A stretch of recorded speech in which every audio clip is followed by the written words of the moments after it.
Bonjour à tous. Aujourd'hui, nous sommes dans un endroit magnifique. On appelle ça chez un horticulteur. Et bien exactement, on est directement chez le producteur. Je suis accompagné de Christelle qui va nous parler un petit peu des fleurs. On est au mois de mai, et oui, et au mois de mai, fais ce qu'il te plaît. Mais fais ce qu'il te plaît, il faut peut-être attendre les seins de glace.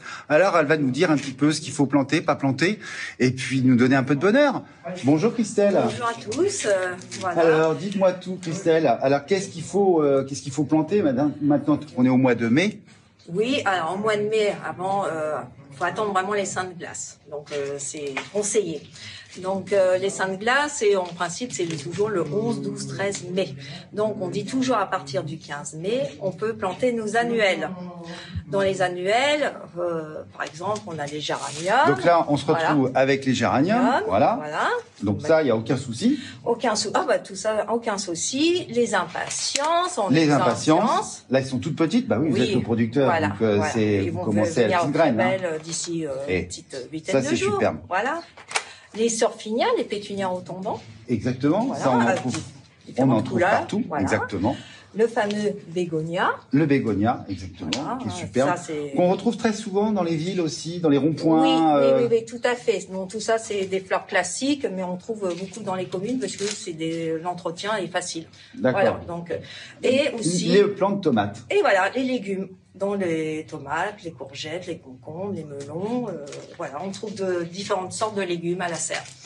Et différentes plantes annuelles pour la plantation pour le printemps. Ah ben voilà. Donc l'été va être bien en fait. On va avoir un bel été, on va avoir un très bel été. Et dites-moi tout parce qu'en fait, ce qui se passe, c'est que j'ai appris une chose, c'est que vous fournissez le musée de Giverny. Oui, tout à fait. Alors dites-moi tout. C'est combien de plantes 3000? Oui. Oui, à peu près, un peu plus de 3000 plantes. Un peu plus de 3000. Oui, un peu plus de 3000 plantes, différentes plantes. Donc, c'est par thème, par couleur, en fait. C'est des massifs bleus, un massif jaune, un massif rose, un massif blanc. Donc, qu'on produit pour le musée des impressionnistes. Et qui viennent récupérer leurs plantes à partir du mois de mai. D'accord. Et font leur plantation. Donc, et vous faites ça depuis combien de temps? Avec le musée des impressionnistes, ça fait bien 7 ans qu'on travaille avec eux. 7 ans. Ouais. 7 ans de bonheur avec le musée de Giverny et les impressionnistes. Et vous faites ce métier depuis des années? Oui. C'est une grande passion. Ça fait bien un peu 30 ans que je peux... 30 ans de passion? Oui, 30 ans de passion, oui. 30 ans de passion et 30 ans de bonheur. J'ai commencé par être en stagiaire ici, puis voilà. Et ça fait une douzaine d'années que j'ai repris l'entreprise. Alors, ce qui est formidable, c'est que moi, je vais rajouter une petite chose, c'est que nous sommes à Saint-Pierre-la-Garenne, exactement en Normandie, donc entre Saint-Just et Gaillon, pas loin non plus de Giverny.